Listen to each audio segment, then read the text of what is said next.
Assalamualaikum warahmatullahi wabarakatuh. Salam dan bahagia Bapak Ibu Guru. Jadi kita akan memasuki ruang kolaborasi modul 2.1 yaitu memenuhi kebutuhan belajar murid dengan pembelajaran berdiferensiasi. Sebelumnya kami dari kelompok 1 akan memperkenalkan diri terlebih dahulu. Yang pertama, Pak Jamani sebagai penjawab pertanyaan. Yang kedua, Ibu Hiliani sebagai notulen.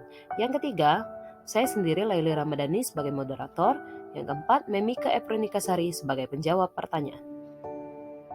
Situasi yang akan kami bahas yaitu situasi 4 tingkat SMA. Bu Derana adalah seorang guru biologi SMA. Ia mengajar murid-murid kelas 10. Adapun tujuan pembelajarannya adalah murid dapat menganalisis berbagai tingkat keanekaragaman hayati di Indonesia berdasarkan ancaman dan pelestariannya. Karena situasi sedang pandemi, Bu Derana menggunakan metode flip learning, di mana sebelum pertemuan daring dengan guru, ia meminta murid-muridnya untuk mempelajari dulu materinya. Bu Derana telah menyiapkan paparan tentang materi keanekaragaman hayati yang dapat diakses secara mandiri oleh murid-muridnya. Di dalam paparan ini, Bu Derana menjelaskan tentang konsep kunci dari keanekaragaman hayati dan tingkatannya, yaitu keanekaragaman ekosistem, keanekaragaman spesies, keanekaragaman genetik. Ibu Derana juga menyediakan beberapa sumber belajar yang berkaitan dengan wilayah kritis keanekaragaman hayati di Indonesia. Sumber yang ia sediakan misalnya artikel dari koran, video-video dari Kehati, WWF, Greenpeace yang dia ambil dari internet untuk membantu murid-muridnya belajar mandiri. Bu Derana menyiapkan beberapa pertanyaan pemandu. Setelah tahapan belajar mandiri, murid-murid kemudian diminta mengikuti kuis tertulis dengan pertanyaan terbuka, di mana setiap murid akan diminta untuk memberikan umpan balik terhadap jawaban dua temannya. Ibu Derana memastikan setiap anak mendapatkan umpan balik dari temannya. Ibu Derana lalu meminta murid membuat jurnal refleksi yang harus dilengkapi sebelum mereka masuk ke tahapan pembelajaran sinkron melalui pertemuan Google Meet. Dalam tahap forum diskusi sinkronus, guru memberikan pertanyaan pemantik untuk memulai pertanyaan-pertanyaan tersebut, di antaranya, tingkatan keanekaragaman hayati mana yang paling penting dilindungi terlebih dahulu, mengapa? Yang kedua, kapan terancamnya keanekaragaman hayati ekosistem dapat mengancam keanekaragaman hayati spesies dan genetis, mengapa? Yang ketiga, dan pertanyaan-pertanyaan lainnya yang dapat memperkaya materi dan pemahaman murid akan konsep. Selama proses diskusi daring, Ibu Derana mengamati jawaban-jawaban murid untuk mengetahui apakah ada miskonsepsi yang dimiliki murid atau apakah ada murid-murid yang tampak belum paham. Di akhir diskusi, Bu Derana memberikan murid tantangan untuk membuat paket info digital yang mengidentifikasi ancaman pada satu lokasi di wilayah Indonesia yang membawa dampak negatif bagi 3 tingkatan keanekaragaman hayati sekaligus berikut rekomendasi penanganannya. Bu Derana memperkenankan murid memilih sendiri lokasinya berdasarkan kondisi yang nyata terjadi di Indonesia. Bentuk paket info digital pun bebas sesuai kenyamanan murid, misalnya video singkat, poster digital, situs web, rekaman suara, dan sebagainya. Asalkan semua informasi yang disajikan sesuai dengan rubrik penilaian yang diberikan dan telah didiskusikan bersama. Murid kemudian bekerja secara mandiri berdasarkan tenggat waktu yang telah disediakan. Selama murid-murid bekerja, Bu Derana juga menyediakan slot-slot waktu tertentu untuk bertemu dengan beberapa murid yang berdasarkan hasil penilaiannya masih memerlukan bantuan. Di dalam slot waktu khusus ini, Bu Derana menjelaskan kembali konsep-konsep serta memberikan banyak contoh. Adapun pertanyaan dari situasi ini adalah yang pertama, dari skenario pembelajaran yang telah ditelaah, apakah kebutuhan belajar murid yang berusaha dipenuhi oleh guru tersebut? Bagaimana cara guru tersebut menentukan kebutuhan belajar muridnya? Yang kedua, strategi pembelajaran berdiferensiasi apa yang digunakan? Yang ketiga, bagaimana guru tersebut melakukan penilaian? Kita mulai dari pertanyaan pertama. Dari skenario pembelajaran yang telah ditelaah, apakah kebutuhan belajar murid yang berusaha dipenuhi oleh guru tersebut? Bagaimana cara guru tersebut menentukan kebutuhan belajar muridnya?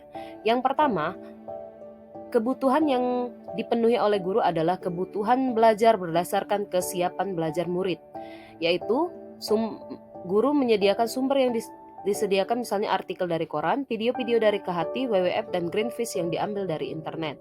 Yang kedua, dalam tahap forum diskusi sinkronus, guru memberikan pertanyaan pemantik untuk memulai. Yang ketiga, selama proses diskusi dari Bu Derana mengamati jawaban-jawaban murid untuk mengetahui adanya miskonsepsi yang dimiliki murid atau ada murid yang tampak belum paham. Yang kedua, kebutuhan berdasarkan minat belajar murid, yaitu Bu Derana memberikan murid tantangan untuk membuat paket info digital yang mengidentifikasi ancaman pada satu lokasi di wilayah Indonesia yang membawa dampak negatif bagi 3 tingkatan keanekaragaman hayati sekaligus. Berikut rekomendasi penanganannya. Asalkan semua informasi yang disajikan sesuai dengan rubrik penilaian yang diberikan dan telah didiskusikan bersama. Yang ketiga, kebutuhan berdasarkan profil belajar murid, yaitu bentuk paket info digital bebas sesuai kenyamanan murid, misalnya video singkat, poster digital, situs web, rekaman suara, dan sebagainya. Kemudian selama murid-murid bekerja, Bu Derana juga menyediakan slot-slot waktu tertentu untuk bertemu dengan beberapa murid yang berdasarkan hasil penilaiannya masih memerlukan bantuan. Di dalam slot waktu khusus ini, Bu Derana menjelaskan kembali konsep-konsep serta memberikan banyak contoh. Pertanyaan kedua, strategi pembelajaran berdiferensiasi apa yang digunakan? Strategi yang digunakan oleh Ibu Derana ada 3 strategi. Yang pertama, diferensiasi konten. Yang kedua, diferensiasi proses. Dan yang ketiga, diferensiasi produk. Adapun diferensiasi konten yang diterapkan Bu Derana, yaitu Bu Derana sudah mengkombinasikan pemenuhan kebutuhan murid berdasarkan kesiapan belajar, minat belajar murid, dan profil belajar murid. Diferensiasi proses.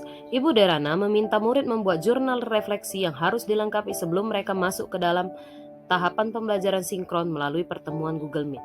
Yang kedua, Ibu Derana juga menyediakan slot-slot waktu tertentu untuk bertemu dengan beberapa murid yang berdasarkan hasil penilaiannya masih memerlukan bantuan.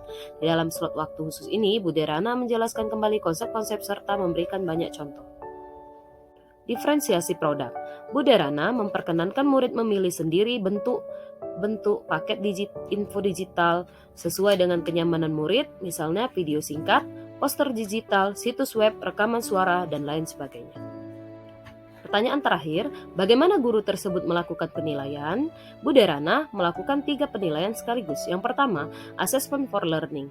Yang kedua, assessment as learning. Yang ketiga, assessment of learning. Assessment for learning, yaitu penilaian yang dilakukan selama berlangsungnya proses pembelajaran dan biasanya digunakan sebagai dasar untuk melakukan perbaikan proses belajar mengajar. Berfungsi sebagai penilaian formatif, sering disebut sebagai penilaian yang berkelanjutan. Penilaian ini yaitu dengan memberikan pertanyaan pemantik, Ibu Derana mengamati jawaban-jawaban murid untuk mengetahui apakah ada miskonsepsi yang dimiliki murid atau apa ada murid-murid yang tampak belum paham. Yang kedua, assessment as learning. Assessment as learning yaitu penilaian sebagai proses belajar dan melibatkan murid-murid secara aktif dalam kegiatan penilaian tersebut. Dalam hal ini yaitu murid-murid diminta mengikuti kuis tertulis dengan pertanyaan terbuka, di mana setiap murid akan diminta untuk memberikan umpan balik terhadap jawaban 2 temannya. Ibu Derana memastikan setiap anak mendapatkan umpan balik dari temannya. Selanjutnya, assessment of learning, yaitu penilaian yang dilaksanakan setelah proses pembelajaran selesai, yaitu Bu Derana menilai produk yang dihasilkan murid, misalnya video singkat, poster digital, situs web, rekaman suara, dan sebagainya, sesuai dengan rubrik penilaian yang diberikan dan telah didiskusikan bersama. Itulah tadi presentasi dari kelompok kami. Terima kasih atas perhatiannya. Salam dan bahagia untuk seluruh Bapak Ibu Guru.